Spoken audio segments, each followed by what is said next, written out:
Assalamualaikum warahmatullahi wabarakatuh. Alhamdulillah, wassalatu wassalamu ala rasulillah wa ala alihi wa sahbihi wa mawalah. Pemirsa Kurma, kuliah Ramadan yang berbahagia. Semoga puasa kita tahun ini adalah menjadi puasa yang terbaik bagi kita dan kaum muslimin.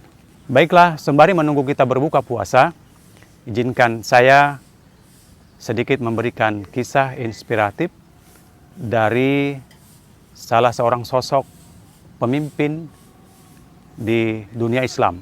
Itu adalah Khalifah Umar bin Khattab. Pemirsa rahimakumullah, sebagaimana kita ketahui bahwa Allah Subhanahu wa taala menurunkan Islam untuk manusia dengan seperangkat aturan yang mengatur pribadi, mengatur muamalah hingga bernegara. Islam juga memberikan tuntunan bagaimana kita berpuasa dan juga bagaimana memberikan tuntunan membangun sebuah peradaban manusia. Dan di dalam sejarahnya, Islam telah berhasil membangun sejarah yang begitu mulia, sejarah yang begitu agung, selama kurang lebih 13 abad lamanya. Kalau kita berbicara tentang peradaban manusia, peradaban Islam, tentu tidak terlepas dari sosok pemimpinnya, yang kita sebut atau yang kita kenal dengan istilah Khalifah atau Amirul Mukminin. Pemirsa budiman rahimakumullah,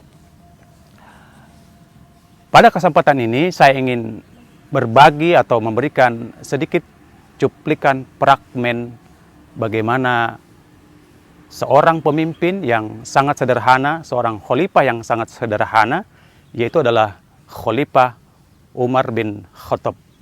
Suatu ketika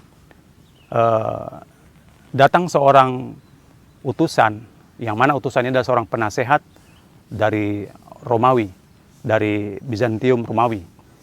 Dia ingin bertemu dengan Khalifah Umar di Madinah. Namun ketika dia tiba di Madinah, dia merasa terheran karena dia tidak menyaksikan, tidak melihat sebuah istana layaknya tempat seorang raja berada. Namun dia bertanya kepada masyarakat di kota Madinah, manakah istana raja kalian? Dijawab oleh salah seorang penduduk sana, maka sesungguhnya raja kami tidak memiliki istana. Istananya adalah di dalam hatinya. Lalu kemudian utusan ini melanjutkan bertanya, lalu di manakah raja kalian? Disauti oleh atau dijawab oleh salah seorang di antara masyarakat di Madinah pada saat itu, tidakkah engkau tadi melewati di sana ada pemuda atau ada laki-laki yang sedang memandikan unta di bawah kurma? Siapakah gerangan dia? Kata utusan itu. Itulah Khalifah dambaan kami, Khalifah Umar bin Khattab dambaan kami. Lalu kemudian utusan itu mendatangi Umar. Lalu dia berbincang mengatakan, wahai Umar, wahai sang raja, mengapa engkau melakukan itu semua? Bukankah engkau memiliki, tidakkah engkau menyuruh atau meminta untuk dilakukan oleh pembantumu? Lalu Umar mengatakan, sesungguhnya yang kulakukan ini adalah sebagai tanggung jawabku, Tuan. Unta-unta ini adalah unta-unta para orang-orang fakir miskin, janda-janda tua, yang nanti aku khawatir di depan Allah Subhanahu wa taala akan dimintai pertanggungjawaban oleh Allah Subhanahu wa taala bagaimana aku mengurus mereka semua. Pemirsa budiman rahimakumullah, apa yang diucapkan oleh Umar bin Khattab, tentu ini merupakan adalah sebuah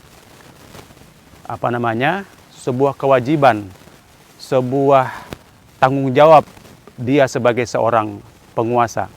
Sebagaimana disampaikan oleh baginda Rasulullah sallallahu alaihi wasallam, al-imam ra'in wa huwa mas'ulun an ra'iyatihi.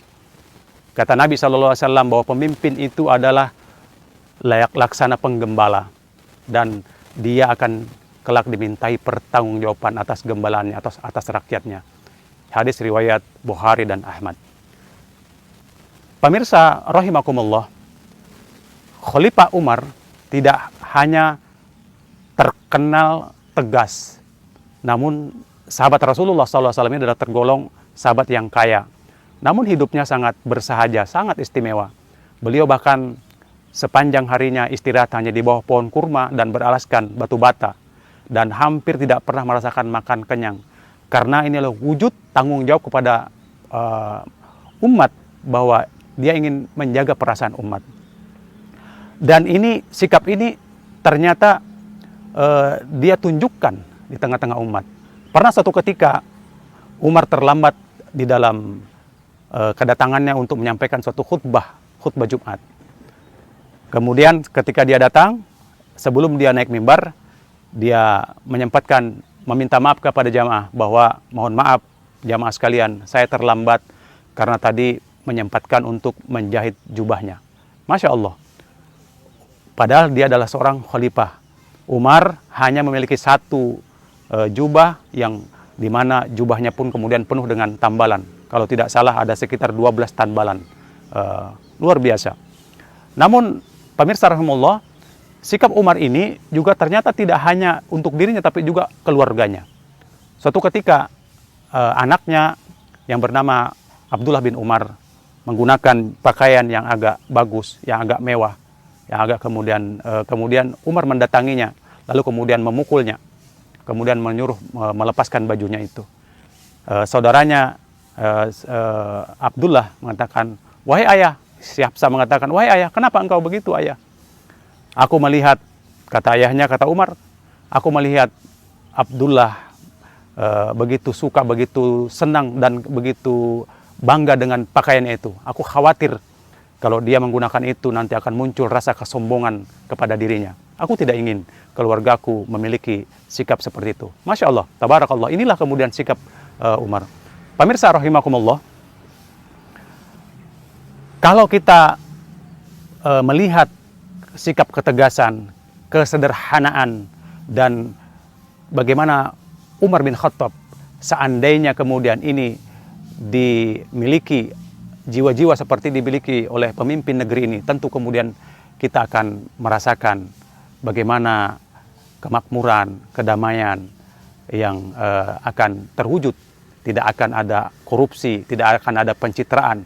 Karena sesungguhnya Umar melakukan ini semua bukan untuk pencitraan, tapi adalah wujud tanggung jawab dia di hadapan Allah Subhanahu wa taala sebagai pemimpin yang kelak akan dimintai pertanggungjawabannya oleh Allah Subhanahu wa taala. Pemirsa rahimakumullah, sesungguhnya pemimpin seperti Umar bin Khattab ini itu sesungguhnya tidak akan lahir, itu hanya bisa lahir, itu bisa akan wujud hanya di dalam sistem Islam.